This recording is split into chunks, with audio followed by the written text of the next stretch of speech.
Meritíssimos e meritíssimas, bem-vindos a mais um vídeo Toga Voadora. E esse aqui é talvez o último vídeo que eu vou fazer sobre o Watchmen, porque a gente não sabe se vai ter uma segunda temporada. Então, pra encerrar mesmo essa primeira temporada, que tá sendo sensacional, eu vou fazer esse vídeo de uma forma um pouco diferente. Ao invés de focar em um personagem, eu vou focar em um tema, que, na minha opinião pelo menos, é o tema central que a série do David Lindelof acabou abordando, que é justamente o medo. Mas não só o medo no sentido mais genérico, que a gente poderia até partir para uma discussão um pouco mais de filosofia ou então de psicologia, focando um pouco mais na questão da sociologia, que é uma parte que eu estudei um pouco mais ao longo da faculdade. Vamos falar aqui da cultura do medo e como que o Watchmen aborda isso de uma forma, digamos assim, peculiar e crível, que faz a gente olhar muito para nossa sociedade e pensar em alguns pontos que no final desse vídeo eu quero que vocês deixem nos comentários o que vocês acham, vocês concordam ou discordam. Inicialmente vamos pensar como que o Watchmen, não a HQ ou o filme, mas especificamente a série, que ela parte da premissa de fazer um remix barra continuidade dos eventos criados lá pelo Alan Moore e pelo David Gibbons, acaba chegando nessa questão do medo. A gente tem o medo que a população sente após o ataque em Nova York, que eles têm esse medo das lulas alienígenas voltarem. Os policiais de Tulsa, e principalmente a população negra,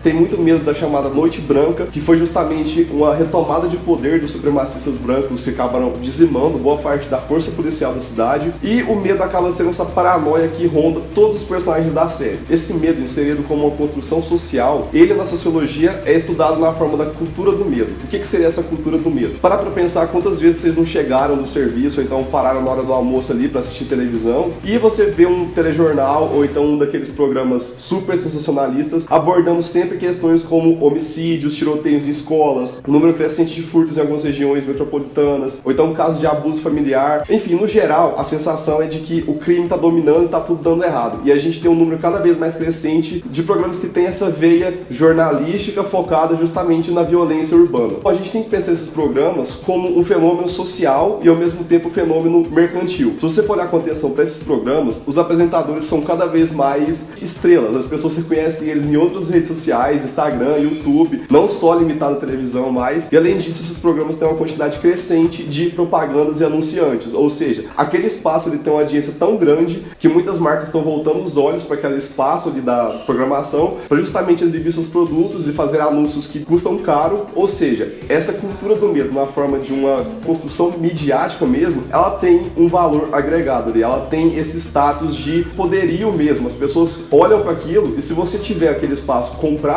então você se torna relevante. Ou seja, o medo acaba sendo totalmente subvertido. Então a indústria cultural como um todo tem uma parcela muito focada para a cultura do medo. Mas não só isso, pensando mais em termos sociais mesmo, vamos ir para outras redes sociais, principalmente o YouTube. Quantos canais vocês não veem que abordam sempre a questão da impunidade, focados realmente em discutir questões de crime e afins, e que estão sempre pregando valores tradicionais? Tipo assim, você sempre vê um cara que tá lá falando que ele tem os valores e a moral cristã, que ele tá ali sempre insistindo nos bons costumes, na boa e velha cultura, enquanto a partida toda a cultura jovem, todo o caminho que a sociedade segue vai contra esses valores. E por isso que a sociedade está em ruínas, o crime está dominando, a falta de moralidade está dominando a produção cultural como um todo, e que só esses iluminados que têm valores que realmente são bons, segundo os preceitos deles, é que estão com a verdade ali. Daí que a gente vê surgindo movimentos como os terraplanistas, por exemplo, que acreditam que só eles enxergam a grande conspiração que está acontecendo por trás da mídia, ou então gente negando o aquecimento global, sendo que se você olhar para o clima, olhar como que a chuva tá louca esse ano, você consegue perceber facilmente que o mundo tá precisando de ajuda. A carga de discussão política, no Brasil principalmente, tá muito carregada esse ano. As tensões estão cada vez maiores, as pessoas começaram a temer expor opinião política, ou então usar a camiseta que tem alguma simbologia agregada a ela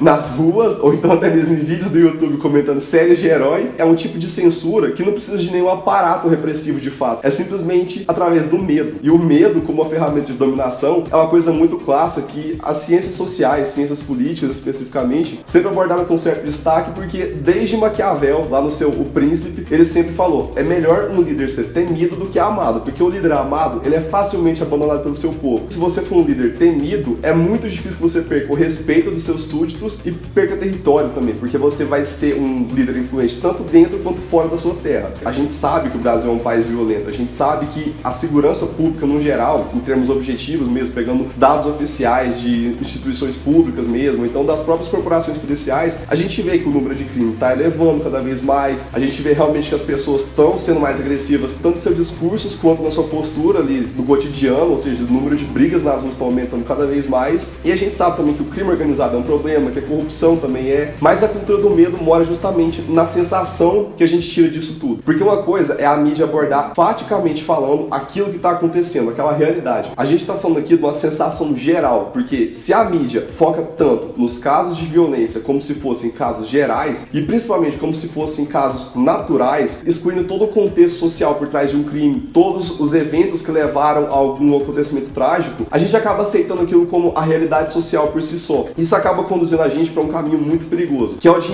aceitar que todas as pessoas são ruins, que todas as pessoas têm um crime nato a ser cometido e que ninguém é confiável, que você não pode acreditar no outro, tem que estar sempre alerta e que a sua segurança está sempre em risco. E se você ficar em casa, você está em perigo, se você sair na rua, você também está. A gente cria um cenário de vigilantismo constante por nós mesmos, tipo, a gente tem medo o tempo todo. E a gente vê isso não só na mídia tradicional ou nos canais de YouTube que estão crescendo cada vez mais, instigando o ódio, a gente vê isso no número crescente de condomínios fechados. A quantidade de residências que estão surgindo nesse modelo, que é justamente um paraíso de segurança, que as pessoas confiam tanto num porteiro, então em muros altos, com cerca elétrica, câmera 24 horas, e todo mundo quer desesperadamente ir para dentro de um desses recintos, ou então a quantidade enorme de serviços de vigilância durante a noite, ou então um sistema de segurança mesmo, cada vez mais aprimorados, estão sendo ramos que estão crescendo na indústria porque o medo e a paranoia estão realmente num nível alarmante. Esse medo não é só o medo que a gente sente, é um medo que vende. Então, se ele vende, ele vai continuar tendo relevância social e cultural. E essa cultura do medo cria um espírito coletivo de terror, que a gente realmente passa a perder a nossa liberdade, perder os nossos valores humanos mais básicos, que é a solidariedade, um grau mínimo de fraternidade, ou mesmo de empatia, para justamente ficar cada vez mais individualistas, não acreditar nas instituições, levar totalmente a descrença das coisas que em tese deveriam funcionar, e essa coletividade em pânico, ela acaba gerando uma sociedade que não tem vínculos, que não tem união entre os indivíduos, que é uma coisa básica de uma sociedade, é o que a sociedade em sua raiz seria isso. E aí a gente tem um número cada vez menor de grupos de amigos, a gente reúne com menos gente ainda, ou então a gente vai para o caminho oposto e tem muitos amigos virtuais, porque a segurança de não ter o contato com o outro é uma coisa confortável hoje em dia. E vem também o medo da gente se expor e se abrir de verdade, né? Você não pode ter opinião hoje em dia mais, porque se você tem, você vai estar exposto na internet, que era o último lugar seguro que a gente teria. E aí já tem todas as paranoias de, eu posso ter meus dados roubados na internet, ter alguém localizando o IP onde eu tô e vindo atrás de mim, e tem principalmente os ataques ao nosso avatar que a gente cria. A sua integridade. Nós temos medo de publicar certos vídeos. Exatamente. Inclusive esse aqui é um deles, mas tudo bem. O colunista Célio Pesa, da Gazeta Digital, tem uma definição muito boa para o medo. Ele fala que o medo é uma reação química, biológica e fisiológica a algum acontecimento no meio físico que você está tendo contato, que acaba provocando uma sensação de alerta. E esse alerta, pelo menos no estado mais primitivo, servia realmente de sobrevivência e de aprendizado. A gente realmente é criado numa cultura que a gente tem que ter medo de algumas coisas. A criança tem medo do escuro, a mãe ensina a criança a ter medo de dormir tarde, porque é uma coisa de puxar o pé dela à noite. Enfim, são culturas que têm um certo grau de terror, mas que não é exatamente nocivo. A partir do momento que a gente começa a entender fatos sociais de uma forma mais complexa, aí que a coisa fica perigosa, porque a gente tem contato com essa mídia e com essa indústria cultural que preza bastante pelo medo e principalmente pela valorização da violência como uma resposta imediata a esse medo. O medo, ele não para na reação física. Quando você internaliza ele como uma forma de sentimento e como uma construção psicológica, você acaba criando a pior coisa possível, que é a ansiedade social. Você começa a não ter medo de uma coisa que é emergente, tá ali diante dos seus olhos. Você começa a temer uma coisa que ainda não existe, que talvez não exista. A sua vivência social, ela fica ameaçada, às vezes por coisas que você sente e nem sabe por quê, e por coisas que você talvez nem saiba o que é, mas você acredita porque os outros têm medo também. Então essa sensação de manada é muito forte na cultura do medo. Desde Maquiavel, os líderes políticos usam o medo como uma ferramenta de manipulação e de controle das massas, porque é muito mais fácil a população ser ignorante ignorantes para certos problemas, não entenderem o exato funcionamento de alguma instituição ou de algum procedimento, que daí elas não têm como cobrar a liderança política e simplesmente continuarem no medo e na ignorância. Um exemplo que eu posso citar aqui, que tem uma ligação direta com essa violência urbana toda, é o próprio funcionamento das instituições policiais. Ou você tem uma mídia que vai pregar a polícia como realmente uma instituição muito violenta, que não tem preparo nenhum e vai generalizar a corporação toda, ou você tem uma outra mídia que também tem uma carga ideológica própria, que vai falar que as pessoas têm que realmente cobrar mais violência da polícia, sendo que, objetivamente falando, a gente tem uma força policial que não é equipada, que não tem um treinamento necessário, que não sabe lidar com as diferentes situações que podem encontrar na sociedade, ao invés de estarem preparados para realmente cuidarem da própria vida enquanto estão em combate, para se preocuparem com a própria sobrevivência, não, eles são estimulados a ir para o combate, a serem muito mais afrontosos, e isso aí gera um número enorme de baixas na corporação. Uma discussão que tem meio que respaldo geral na sociologia é que falta inteligência por parte da polícia brasileira, não no sentido de inteligência racional, mas uma corporação e uma estratégia mesmo para combater o crime de uma forma mais eficaz, que não seja só a troca de tiros eterna nas favelas ou em bairros de periferia que não resultam em nada, a não ser baixas para os dois lados, que não acabam com o tráfico, não acabam com nenhum problema social e na verdade geram outro. A jornalista Elaine Paiva, ela traz uma visão um pouco mais social mesmo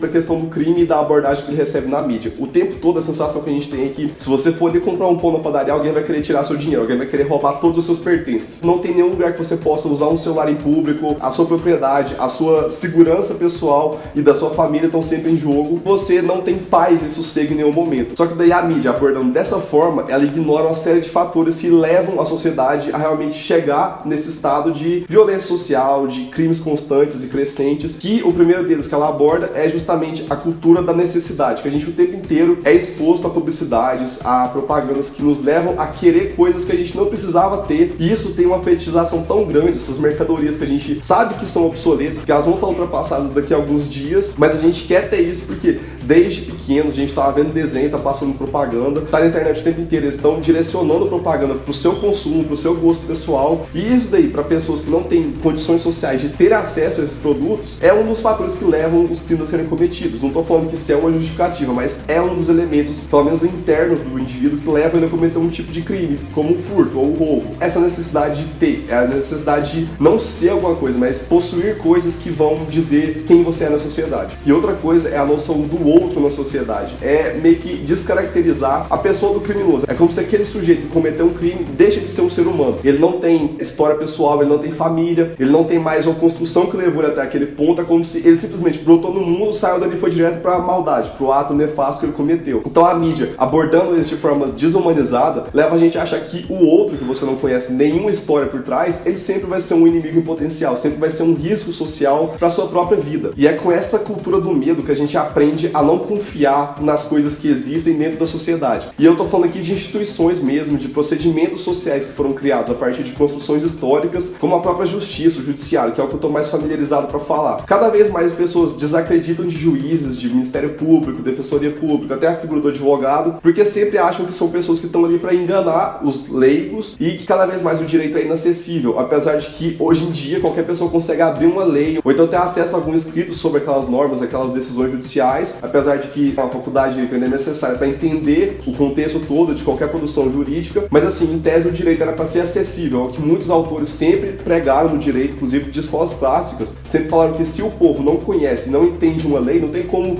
respeitarem e se sentirem representados por uma norma ou uma regra social. E cada vez mais as instituições perdem o seu valor, as pessoas acreditam que o crime está cada vez mais à solta, a polícia é toda corrupta, e isso aí acaba levando a surgir os justiçamentos, que hoje em dia no próprio YouTube a gente vê gente grande com um canal de mais de 1 milhão de inscritos falando que aquele cara que morreu espancado num poste, tudo bem, tipo, ele era um criminoso, tinha que acontecer isso mesmo. Esse tipo de evento, que devia ganhar uma mídia negativa, acaba sendo um estopim para algum tipo de heroísmo social. E aqui eu não tô falando só de justiçamento em realmente fazer justiça com as próprias mãos. Eu tô falando aqui também de política, pensando nessa questão do indivíduo que não é de dentro do sistema, que não tá corrompido por ele. Vamos pegar 2 casos recentes aí que com certeza vai dar polêmica. Donald Trump e Jair Bolsonaro. Esses 2 ícones políticos, eles surgiram como respostas apolíticas ao problema que a política tradicional vem trazendo. Eles não são de coligações tradicionais, eles não têm envolvimento com grandes esquemas de corrupção que aconteceram anteriormente, então a população geral enxerga eles como indivíduos honestos que têm realmente um novo ar para trazer para dentro da política. Só que quando a gente vai olhar atentamente para os métodos que eles utilizaram para chegar no poder e para manter o poder que eles adquiriram, a gente vê que no fundo eles têm o mesmo modus operandi de políticos que têm envolvimento em grandes escândalos. E a gente acaba enxergando que no fundo eles são a mesma coisa, eles têm os mesmos anseios, eles só usaram um novo discurso que na nova era eles conseguem conquistar um novo público, principalmente jovens que procuram algo para se engajar. E essas lideranças meio que messiânicas, a gente já viu ao longo da história que nunca são a resposta dentro da política para algum fenômeno social negativo. Eles sempre se valem disso para parasitar os cofres públicos ou então para realmente usar ideologias que são realmente destrutivas para crescerem e se manterem ali naquele cargo por muitos e muitos anos. Uma reforma política verdadeira vai muito além do que eleger um presidente que você acredite que é honesto e que vai mudar o mundo. Isso aí requer muito mais um aprendizado da população do que um ícone que vai guiar as massas rumo a um futuro melhor. Isso não existe, a gente tem exemplos inúmeros na história. O Watchmen nada mais é do que uma obra máxima da cultura do medo. A gente tem essa paranoia incutida nos Estados Unidos, acho que desde a consolidação deles como país mesmo. Só que no século XX é que isso se expôs para o mundo de uma forma bem mais evidente. Desde aquele filme lá, Os Invasores de Corpos, até Rock 4, a gente vê que a mídia cultural como um todo tentou criar uma ameaça comunista, uma ameaça vermelha, um fantasma que ia estar rondando as casas. A cultura cinematográfica e a produção televisiva como um todo, assim, falando em termos agora não de jornal, mas em termos de realmente cultura pop, eles tiveram sempre esse medo como um instrumento de narrativa. Então, se lá atrás, nos anos 80, o Watchmen, o quadrinho, teve como pano de fundo a Guerra Fria e esse temor que não só os Estados Unidos, mas o mundo todo, esse temor do cataclismo nuclear, do juízo final que estava iminente ali, se os Estados Unidos estavam com medo da União Soviética, começaram a produzir armas nucleares, a União Soviética respondeu, então a gente tinha duas bombas relógios ali, vendo qual que vai explodir primeiro. Mas a gente achava que a cultura do medo chegou no seu auge, na produção cultural ali dos anos 80 e 90. Vamos trazer para os dias de hoje e vamos ver o quão ela se adaptou muito melhor e talvez ela esteja muito mais arraigada nas pessoas, mas de uma forma mais interna. Basta a gente olhar para a produção cultural, principalmente nessa década agora de 2010 e também no meio ali da década de 2000. A gente tem como produção cultural uma das séries mais relevantes dos últimos anos, que é Breaking Bad, que aborda justamente a figura do anti-herói, aquele cara que sofre justiça do mundo o tempo inteiro, as pessoas estão o tempo inteiro ameaçando ele corre risco, ele tá ali com câncer e ninguém dá atenção pra ele, as pessoas não ligam pra ele de fato, e a reação dele é o quê? Se tornar um anti-herói, entrar pro mundo do crime e ser uma reação violenta ao medo que ele sentia daquilo tudo que cercava ele. E se a gente for pensar, Dexter, por exemplo, simboliza muito bem essa cultura que a gente tem do anti-herói. É um homem branco que tem uma profissão estável, mas que por trás da máscara social que ele veste, ele é um psicopata que usa meios violentos para combater pessoas que são piores do que ele. E eu acho que o exemplo mais claro para todo mundo é a série do Justiceiro, que saiu recentemente pela Netflix, que é justamente isso. O Justiceiro é isso, ele é o Justiceiro Mor, assim, ele tem essa questão de ser um psicopata, mas ao mesmo tempo ele não é um vilão, ele é um anti-herói porque ele vai ser aquele cara que vai sujar as mãos para limpar a sociedade. E então, olhando para a cultura pop que surge nesse contexto de cultura do medo, a gente percebe esse padrão de personagens, esses anti-heróis, eles são cada vez mais amados pelo público e muitas pessoas veem eles como heróis. E não era para ser assim, porque quando a gente observa, pelo menos as obras bem escritas sobre esses personagens, a gente vê que as atitudes deles nas sociedades em que eles estão inseridos, na verdade geram mais medo ainda. Então a mensagem a ser tirada é de que não se combate medo com violência. A ultraviolência da cultura do medo só gera mais medo ainda, e esse ciclo infinito é o que destrói qualquer sociedade. E trazendo isso para o Watchmen, a gente entende o porquê de, em 2019, lá em Tulsa, uma grande parte da sociedade enxergar o Rorschach como um símbolo, como um herói. Esse cara que sempre foi um psicopata, um verdadeiro criminoso, hoje em dia se tornou o estopim de uma suposta revolução social. Mas aí a gente vê quem que tá idolatrando ele. São supremacistas brancos que utilizam aquela máscara como uma bandeira para mudar a sociedade e, na mente deles, devolver pro homem branco o papel que ele sempre deve ter na sociedade, que é o de comandar, o de guiar as rédeas e de eliminar qualquer etnia que não agrade a eles. Então a gente entende que a cultura do medo sempre vai existir porque ela gerou um mecanismo que culturalmente a gente aceita ela, a gente aceita os personagens que são a reação a ela, sem nem pensar muito sobre o que eles estão fazendo, sem nem pensar como que a cultura do medo se alimenta desses próprios anti-heróis. Essa paranoia aí, ela só migra para outra área, porque se não tá tendo mais uma tensão entre duas potências políticas globais, a gente tem uma tensão social e étnica muito mais pungente, muito mais ameaçadoras numa escala micro. Você tem uma família negra morando em Tulsa. Você sabe que a 7ª Cavalaria é uma organização que tem inspiração no Ku Klux Klan, eles têm métodos super violentos, a polícia tem medo deles, então você não se sente seguro em nenhum momento, você tem o medo ali como uma coisa natural da sua vida, você usa isso para sobreviver. Então ao invés de caminhar para com um grau maior de evolução humana, a gente tá voltando para a Idade das Cavernas, em que o medo é uma ferramenta de existência humana. E a polícia de Tulsa passou a usar máscaras porque a polícia tem medo da 7ª Cavalaria. Então, tanto o herói quanto o vilão usam máscaras, e aí a gente tem um contexto em que essa linha entre o bem e o mal, ela fica tão tênue que a gente tem o chefe de polícia fazendo parte de uma corporação conspiracionista que tem por bandeira dizimar qualquer minoria que tenha relevância social ali. Mas aí a gente tem essa sociedade que, no microcosmos de Tulsa, toda a paranoia acontece, o medo social tá muito arraigado, e nos principais personagens que a gente tem na narrativa do David Lindelof, esse medo é trabalhado de uma forma brilhante. Eu vou tentar abordar pelo menos os principais aqui para vocês entenderem qual que é a roupagem que ele quis dar para essa obra que marcou a época desde já e que tem muita coisa a dizer pro nosso mundo, pra nossa sociedade. Mesmo aqui no Brasil a gente tem muita coisa para aprender com o Watchmen. O primeiro personagem que eu vou abordar é o Adrian Veidt, o personagem do Jeremy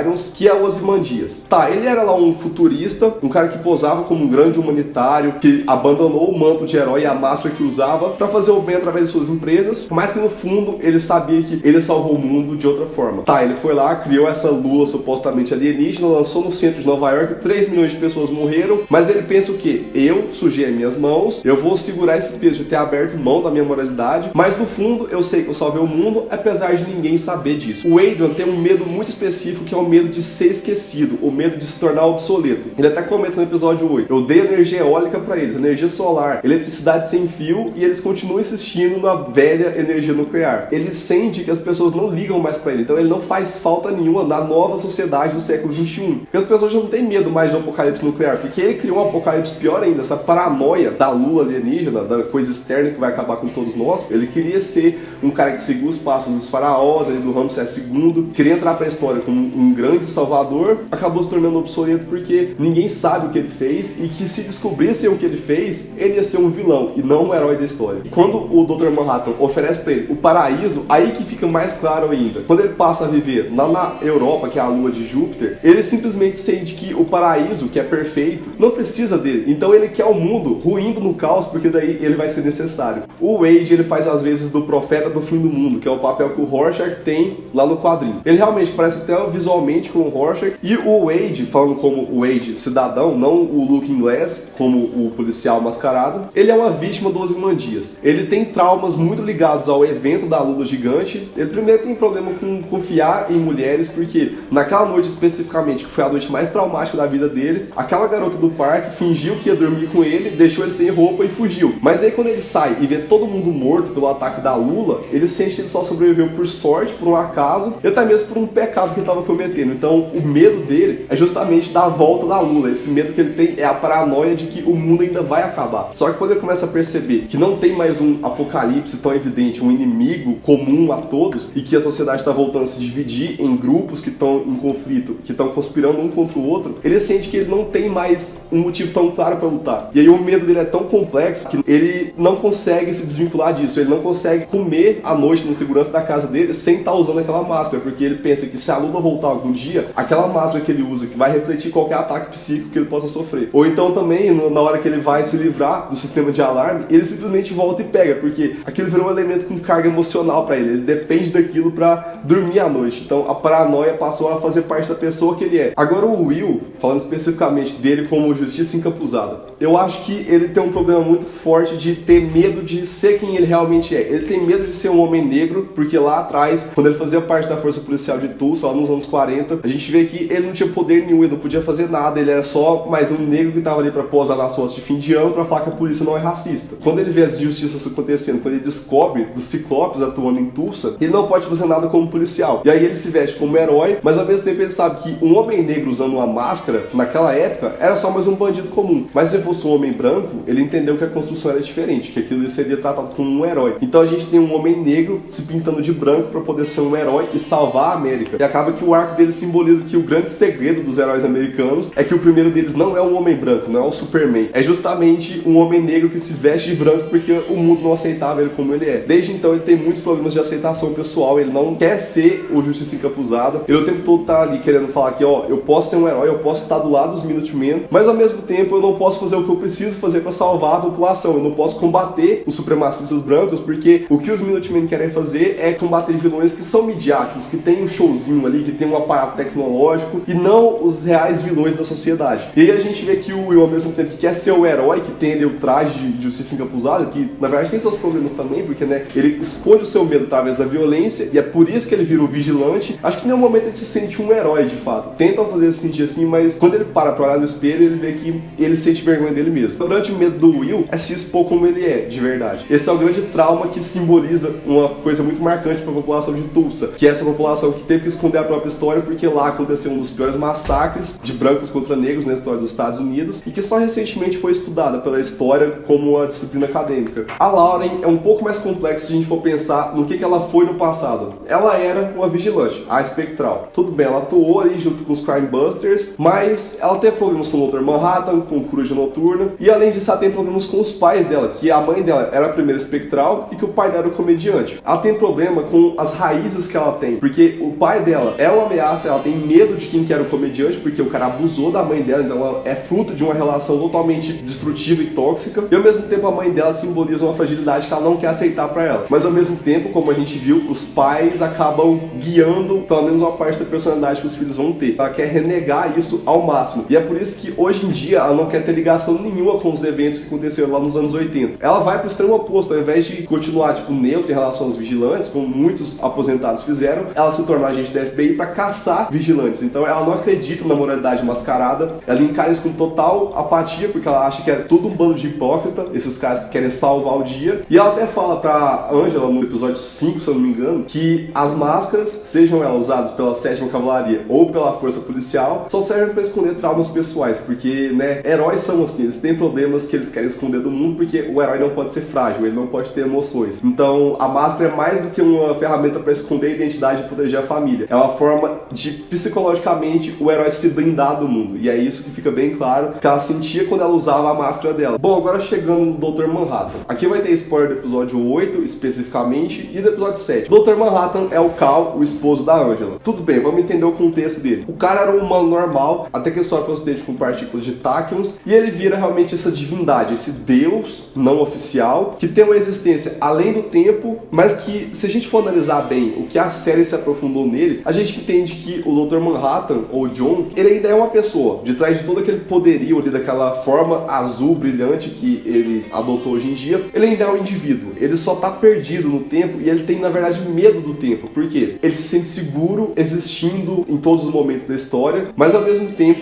ele sente falta de alguma coisa, só que ele tem medo de sentir essa falta, ele tem medo de voltar a ser aquilo que ele era antes do acidente, até que ele conhece a Angela, e aí ele começa a sentir que aquilo ali ainda é uma forma de existência válida, ele começa a perder aquela indiferença que ele sentia à forma de vida humana, quando ele passa a afrontar o medo que ele tem de realmente ter o tempo ao seu lado, porque a gente entende ali, pelo menos do ponto de vista dele, que o tempo não é uma coisa linear, como é para os humanos. Aquela forma de vida ali, aquela forma de ver o tempo como uma linha que a gente está caminhando constantemente, que cada acontecimento contribui para a nossa existência e para a nossa formação, ele sente que isso ainda tem um valor, ele quer sentir isso de novo. O medo que ele tem é perdido quando ele conhece a Angela, e esse medo que ele vai começando a derrubar aí, faz com que ele simplesmente deixe de ser o Dr. Manhattan por 10 anos, e mesmo sabendo que alguma coisa errada vai acontecer depois daquilo, e mesmo aceitando 10 anos sem saber o que acontece, tipo, ele não tem noção nenhuma do tempo daqueles 10 anos, ele simplesmente vai viver como o Cal, que é o marido da Angela, numa forma de vida mais frágil, com existência mais limitada. Ele acaba aceitando que o tempo é realmente uma coisa que caminha junto com a humanidade. A mortalidade, que era o grande medo do Dr. Manhattan, na verdade tem um sentido muito maior. É a primeira vez que a gente vê ele lidando com o medo e com os traumas que ele tem. E agora chegando na nossa protagonista, que é a Angela Abar. Se for definir ela em uma palavra, a gente pode colocar que ela é a mais humana de todas. A gente sabe de cor e salteado todos os traumas dela. Na Noite Branca, ela sofreu um atentado em casa, ela perdeu seu parceiro de polícia, ela teve que adotar os filhos dele. Além disso, ela tem que lidar o tempo todo com o fato do marido dela ser o Dr. Manhattan, e ele já disse pra ela que eles vão ter 10 anos de um casamento estável e feliz, o chamado túnel do amor, e que quando acabar esses 10 anos, uma tragédia horrível vai cair sobre eles, e que mesmo assim ela vai aceitar isso. E ao mesmo tempo ela começa a descobrir o legado dela, as raízes dela em Tulsa, ela entende quem que é o avô dela, e ela acaba tendo uma construção tão profunda que, mesmo tendo todos os traumas, todas as cargas emocionais, e mesmo trazendo tantos motivos pra sentir medo, ela ela ainda assim arrisca, porque é como o Dr. Manhattan fala, quando ele chegou naquele bar, encontrou a Angela ali bebendo sozinha no aniversário de morte dos pais, ele viu que ela era rondada por um grande vazio, mas que ao mesmo tempo, tudo que ela negava, na verdade era um medo, que quando ela encontrou o Dr. Manhattan, começou a confrontar as coisas que rondavam ela, ela passou a desafiar o próprio medo. Então tudo que ela falava que não queria ter uma família, que não queria voltar a ser policial, que não queria mesmo ter essa existência como vigilante, ela começa a confrontar isso e subverter o que existia na própria mente dela. E ela se torna uma ótima mãe ali para os seus 3 filhos. Ela, como policial, agora que ela age como Sister Knight, ela é muito mais efetiva, tem ali uma postura de realmente protetora, e essa personagem com um desenvolvimento emocional tão poderoso faz a gente sentir qual que é a real mensagem de Watchmen, pelo menos aqui na série. É de que todo medo que ronda a gente, todo medo que a gente sente na sociedade, o medo do outro, o medo de ter vínculos emocionais, ou o medo de confiar em instituições, é uma coisa que a gente tem que combater, porque no final do dia, se ela continuasse com esse medo, com essa paranoia o tempo todo, ela não teria vivido 10 anos com o Cal, ela não teria tido uma família de fato, ela não teria sido feliz, não teria entendido de onde ela veio, e entendendo tudo isso, e entendendo os problemas que rondam ela, eu acho que só agora que ela vai ter a ferramenta necessária para enfrentar a 7ª Cavalaria, ou os Cíclopes, e ao mesmo tempo a Angela, como essa personagem tão humana, com tanta carga emocional, ela acaba refletindo todo mundo ao seu redor. A Lauren, depois de conhecer a Angela, começa a repensar suas opiniões sobre o que ela é hoje em dia. O Wade começa realmente a mudar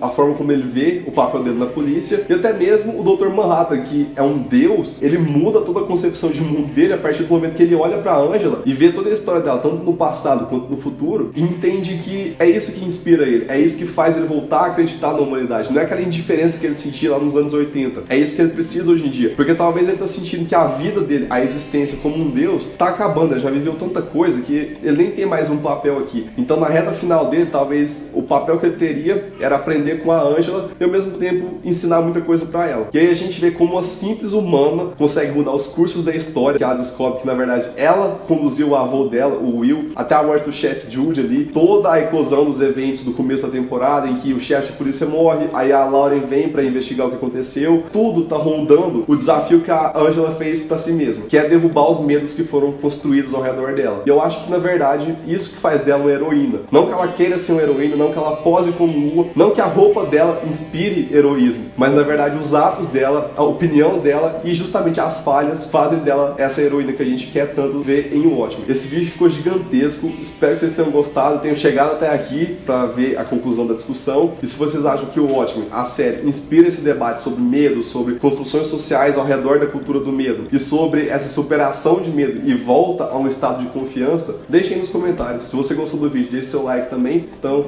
até a próxima. Tchau!